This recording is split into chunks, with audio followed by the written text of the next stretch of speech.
We are your home theater and AV questions answered.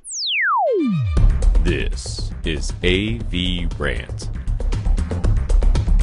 Want your home theater or AV question answered by Tom and Rob? Send it to question@avrant.com.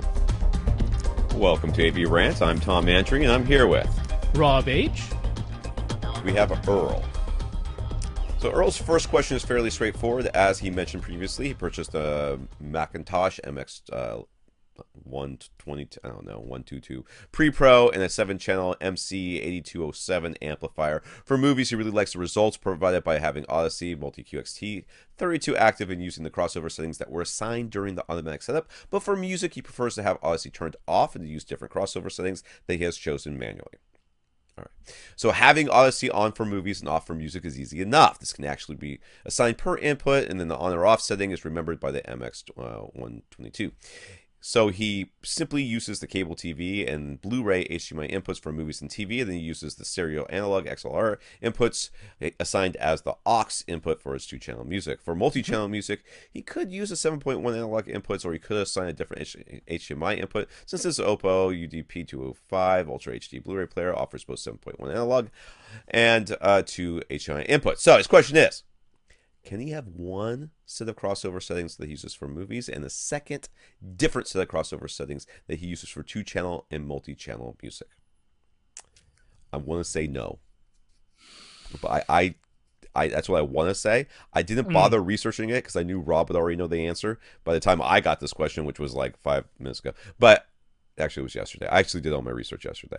I want to say no. I don't know that you can do that. So the answer is kind of yes, but definitely not in the way you would think. Oh, God. That's going to be a convoluted thing. Right. So if you were thinking, can I have one set of crossovers for an Odyssey calibration and then hit a button and switch to a different set? Yes. The answer is no. Right. That cannot be done. So for your movies, if you're happy with what it did for movies, okay, that's your Odyssey setting. Those are the crossovers you're using. There you go. Bob's your uncle for movies. You're done. For 2-channel music, specifically 2-channel only, if you use the stereo listening mode. Oh, yeah, that does have separate. Yes, that is true. You can set a separate setting for that. You can set But that's the only crossovers, one, though, right? I mean, you can't only do it. Specifically for 2-channel in the stereo listening mode. That's all it applies to. Because there's like a menu for that in the Denons these days. When so you go in there, menu. Yeah, you go into the settings, you go into the speaker settings, you go into the manual speaker settings, and at the very bottom there is a separate 2-channel section.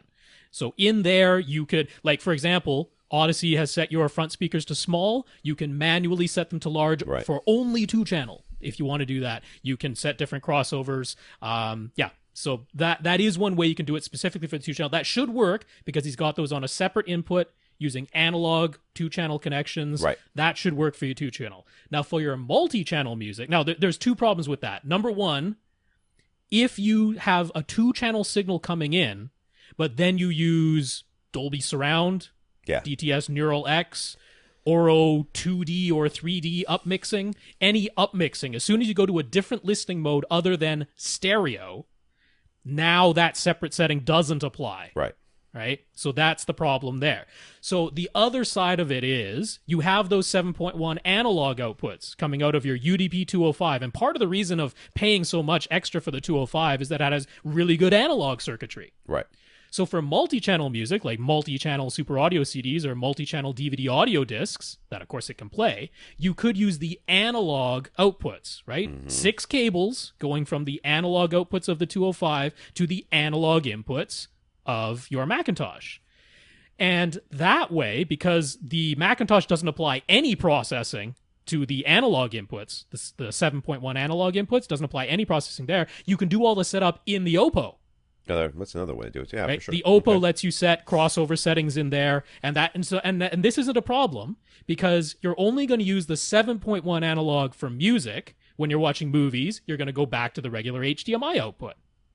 So, like I say, you can do this. It's just not the way you would think. It's not being done really in your AV receiver. It's, for multi-channel music, it's being done inside the Oppo. And there's your workaround for if you, well, I don't know. You'd still be, if you're sending it out as 2-channel, because I don't think the Oppo upmixes music. No, it wouldn't. I don't think it does either. I mean, I Right. haven't known any DVD player or Blu-ray player that's done that. I mean, they expect you're going to do that at the receiver level, so you wouldn't be able to Yeah, take a two-channel. you can't take 2-channel from the 7.1 analog ins and No. upmix it because it would have to digitize it, and it doesn't digitize it. That's right.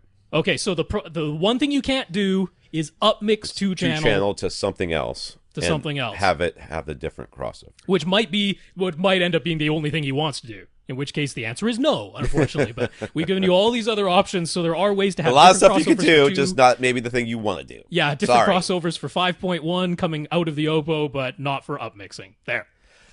Earle uses 6 subwoofers, but only one of those subwoofers is connected to the subwoofer output of his receiver or processor. The other 5 subwoofers are connected to the front, left, right, center, and surround left and right pre-outs and are used to extend the frequency response of his front, center, and surround speakers. His front, left, and right speakers are Martin Logan Aeon electrostatic towers, and he pairs those with a pair of Martin Logan Dynamo subwoofers. The auto setup sets these channels to 40 hertz. His center channel is a Martin Logan Cinema that he's paired with the Mirage BPS 150 subwoofer. I don't know what that one is. And it has dual 8-inch drivers. Auto setup sent this channel to 40 hertz as well. He uses 2 pairs of side surround speakers, one set of Mirage OMR2 omnipolar speakers that are wired in parallel with a pair of Bose Cubes. I do. What? I don't know, man. That's really weird. Anyways, do they match? Like, are they Nope. the impedance in any way, shape, or form going to be? They don't match in any way, man. But that's All right. what we Each got. surround channel is also connected to a Mirage FRX subwoofer. Another one I don't know. Auto setup on the surround channel sets it to 120 hertz.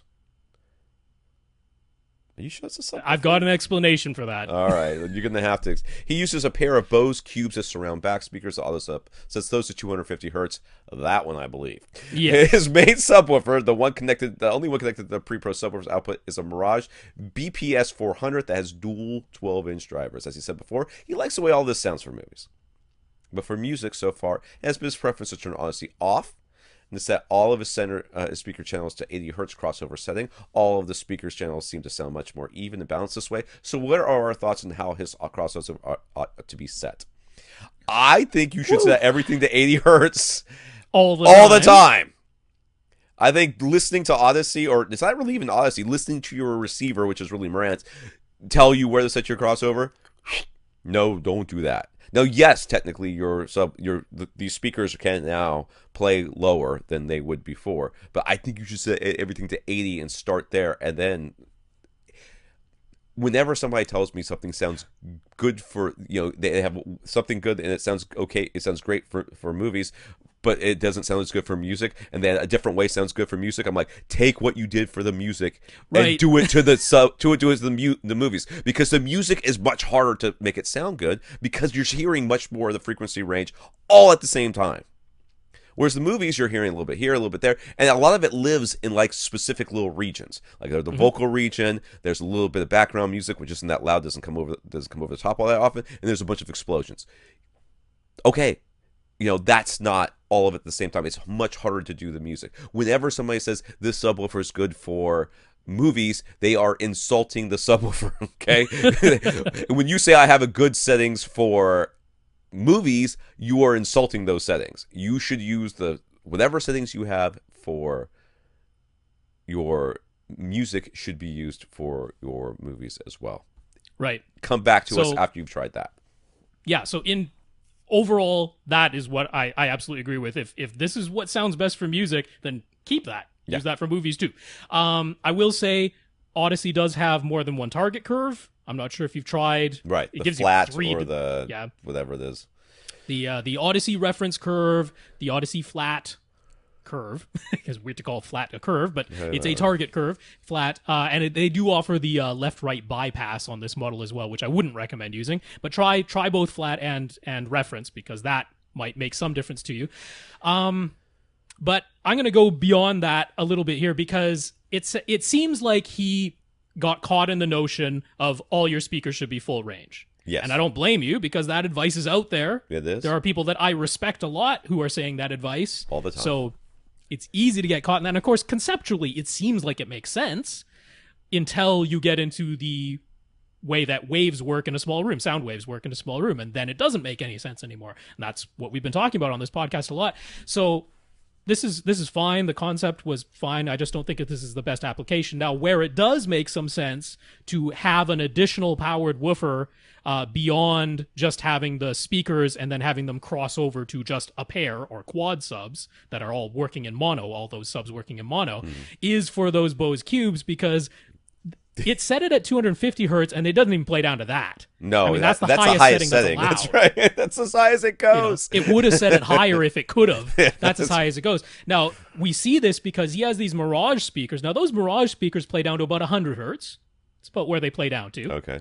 And he has those paired with the Bose, and then he has all of that paired with a subwoofer, and yet it's still auto set it to 120. And you're like, how could it? I mean, with a subwoofer, shouldn't it have set it at least to 60 or 40 or something? No, because it's looking for where is the -6 dB point. Yeah.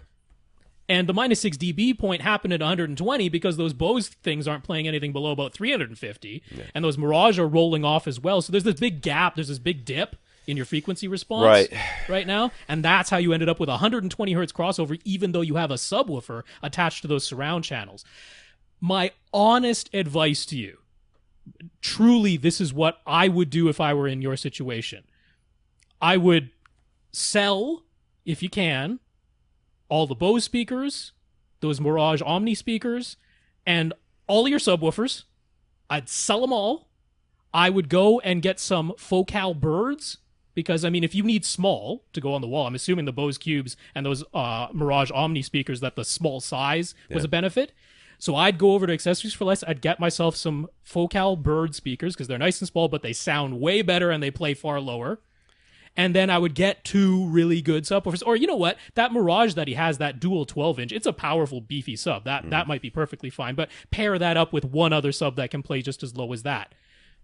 You've got Multi-Q XT32 with sub EQ EHT, setting up dual subs that can both play down to 20 or 18 hertz like your Mirage can. That'll be a piece of cake. They'll be playing together. All your speakers will play down to 80. You set everything to 80, you're done. Like, honestly, that's the simpler solution. Now, I know that might sound discouraging because I'm saying replace a bunch of stuff, but for what you could get selling your equipment, those Focal birds aren't very expensive. So that's what I would do. I thought those dynamos were pretty good subs. I didn't look them up. Oh, but he's got the smaller dynamos, because, I mean, if auto setup set those to 40, right? I mean, that could be room stuff, because that could be the case. But there's also the smaller dynamos that do only extend to about 35 hertz or so. Right. So I'm assuming those are the ones that he has. Yeah. Right. Because the Martin Logan subwoofers are pretty. They've been pretty impressive. The bigger ones that I've seen. Yeah. But I mean, honestly, if you sold all your subwoofers and all your surround speakers, you could afford to get 4 of the Focal birds and 1 more sub that is equal in extension to the big Mirage that you have. He might want 6 speakers, so he might still want to have 2 speakers on each of the side walls. He may have a room that makes that necessary. We haven't seen a picture of it. Oh, right? I see. Right. Well, then you get 6 of the birds. Yeah, you're gonna get 6 of the birds and then 2 good subs. Or keep, like you said, keep one. I can get behind that 100%. I didn't really look up the different subs because there were so many of them and I didn't care. But the reality is, you are doing a lot of stuff in order to try and make these speakers play lower. And it'd just be a lot easier to get speakers that play lower and then cross them over. I think that you are honestly going to be shocked at how much clearer your system will sound when you don't have a bunch of subwoofers playing all over the place doing all kind of weird it's stuff. not just a whole bunch of subwoofers; it's that they're playing individually. Well, they're all together. being rolled, cut off at no. Yeah. I mean, one of the subs is being cut off at 120. It probably hasn't even begun to start playing. I don't think it played. You know? I don't think that sub's just sitting there going, dude, are you going to send me a single? Or what? What are you doing? Well, I mean, it got a signal. It's just there was a big dip before it, so it got cut off beforehand, you know? So, I mean, it's very... I understand what you were doing here. I do. But I think Rob is right. Get it. I think Rob is right. I think that get yourself some nice... good quality. And I mean, you can look at the NHT speakers they have sure. too. Yeah, the those Super are Zeros little. or something, If you sure. like cubes, those are great little cubes. They're going to play down to about 100 hertz or something like that. I don't really remember what it is. 80 hertz. They'll get down there, and you might have to cross them over a little bit higher. Two good subs. Boom, Bob's your uncle. You're going to realize your entire system sounds better. That's what we feel. Yeah. Now, I don't know. We could be wrong. I would believe me. I bet the farm that we were right, but it could. I think that you're going to find yourself much happier this way. Give it a thought. At the very least, set all your crossovers to 80 hertz and never look back. And watch movies that way. Yeah. Well, and do everything that way. Yes. Also, even if that's where you stop, that solves your whole needing two different crossover settings issue from the first part. Yeah. I agree. Want your question answered? Send it to question@avrant.com.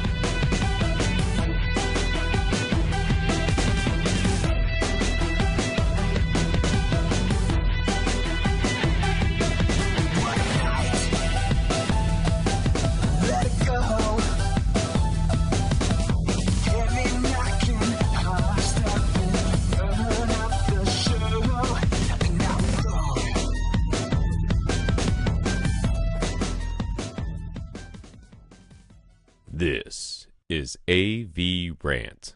Now go out and listen to something.